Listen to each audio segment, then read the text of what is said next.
بسم اللہ الرحمن الرحیم۔ السلام علیکم۔ جو لوگ حضرت امام حسین رضی اللہ تعالیٰ عنہ کے مقابلہ میں کربلا گئے اور ان کی شہادت میں شریک جرم ہوئے، ان میں سے تقریباً 6000 کوفی تو مختار کے ہاتھوں ہلاک ہوئے۔ مختار وہ شخص ہے جس نے قاتلان امام حسین سے بدلہ میں 6000 کو واصل جہنم تو کیا، لیکن بعد میں اس نے دعوی نبوت کر دیا اور مرتد ہوا۔ جب اس کی خبر عبداللہ بن زبیر رضی اللہ تعالیٰ عنہ کو پہنچی تو انہوں نے ایک لشکر تیار کیا اور مختار کو اس لشکر نے واصل جہنم کیا، اس وجہ سے کہ اس نے دعوی نبوت کر دیا۔ 6000 کوفی تو اس طرح ہلاک ہوئے، ان میں سے کوئی نہیں بچا، اور جو بچے آخرت کے عذاب سے پہلے انہیں اس دنیا میں سزا مل گئی، اور آخرت میں سزا ان کا حصہ ہے اور مقدر ہے۔ ان میں سے کچھ تو بری طرح قتل کیے گئے، کچھ اندھے ہو گئے اور کچھ کوڑی ہوئے، اور کچھ لوگ سخت قسم کی آفتوں میں مبتلا ہوئے اور ہلاک ہوئے۔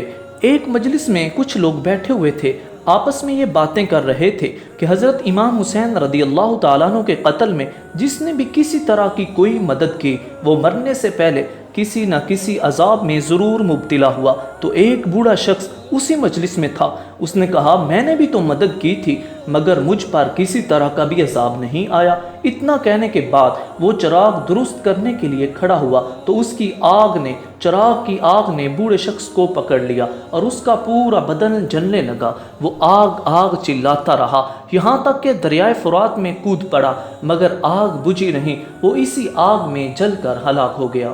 اور ناظرین، اسی طرح امام واقدی سے ایک روایت ہے، ایک شخص جو لشکر یزید کے ساتھ تھا مگر اس نے کسی کو قتل نہیں کیا تھا، واقعہ کربلا کے بعد وہ اندھا ہو گیا، اس سے اس کا سبب دریافت کیا گیا۔ اس نے کہا، میں نے رسول اللہ صلی اللہ علیہ وبارک وسلم کو خواب میں دیکھا کہ وہ آستین مبارک چڑھائے ہوئے اور ہاتھ میں ننگی تلوار لیے ہوئے کھڑے ہیں، حضور کے سامنے ایک چمڑا بچھا ہوا ہے اور 10 قاتلین حسین ذبح کیے ہوئے پڑے ہیں۔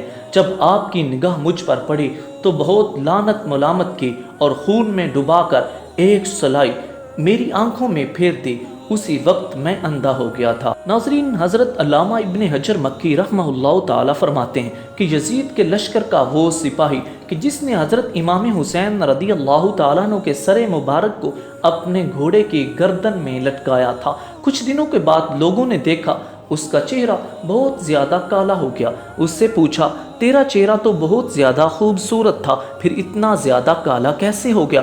اس نے کہا، جس روز میں نے حضرت امام حسین کے سر اقدس کو اپنے گھوڑے کی گردن سے لٹکایا تھا، اسی رات سے ہر رات کو 2 آدمی میرے پاس آتے ہیں اور مجھے پکڑ کر ایسی جگہ پر لے جاتے ہیں جہاں بہت سی آگ ہوتی ہے، مجھے منہ کے بل اس آگ میں ڈال کر نکالتے ہیں، اس وجہ سے میرا منہ اتنا زیادہ کالا ہو گیا۔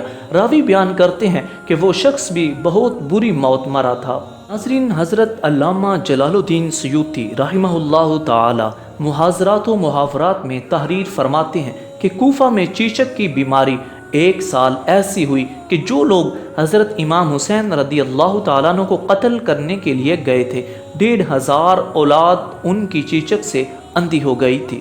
چنانچہ بہت سے لوگوں کو مختار کے ہاتھوں مار کھانا پڑی اور قتل ہوئے، بے شمار لوگوں کو طرح طرح کی مصیبتوں اور آفتوں سے ہلاک ہونا پڑا، پھر کئی ہزار عباسی سلطنت کے بانی عبداللہ صفا کے ہاتھوں مارے گئے۔ اسی طرح وعدہ الہی پورا ہوا اور کل 1,40,000 اسی طرح بری موت مارے گئے۔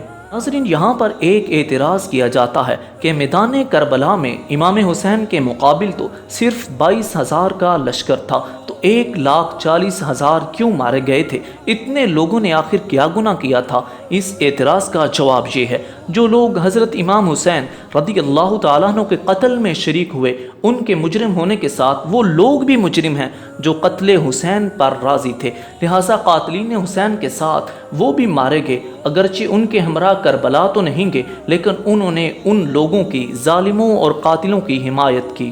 ناظرین، اب اس جواب کی دلیل کیا ہے؟ ابو داؤد شریف کی حدیث مبارکہ ہے، نبی مکرم صلی اللہ علیہ وبارک وسلم نے فرمایا، جب کسی جگہ کوئی گناہ کیا جائے تو جو شخص وہاں حاضر ہو مگر اسے برا سمجھتا ہو، وہ اس آدمی کی طرح ہے جو اس گناہ میں شریک نہ ہو، جو وہاں موجود نہ ہو، اور جو شخص وہاں موجود نہ ہو لیکن اس گناہ پر راضی ہو، وہ اس آدمی کی مثل ہے جو وہاں موجود ہو، یعنی اس گناہ میں اسے شریک تصور کیا جائے گا۔ ناظرین، قاتلین حسین کو اس دنیا میں بھی عذاب ملا اور سزا ملی، آخرت میں بھی عذاب ان کا مقدر ہے۔ دعا ہے اللہ تبارک و تعالی ان نفوس قدسیہ کے درجات بلند فرمائے اور ان کے صدقہ میں ہماری بلا حساب بخشش فرمائے۔ ویڈیو کے پسند آنے پر ہمارے چینل کو سبسکرائب کریں اور بیل آئیکن کو پریس کریں۔ دعاؤں میں یاد رکھیے گا۔ السلام علیکم۔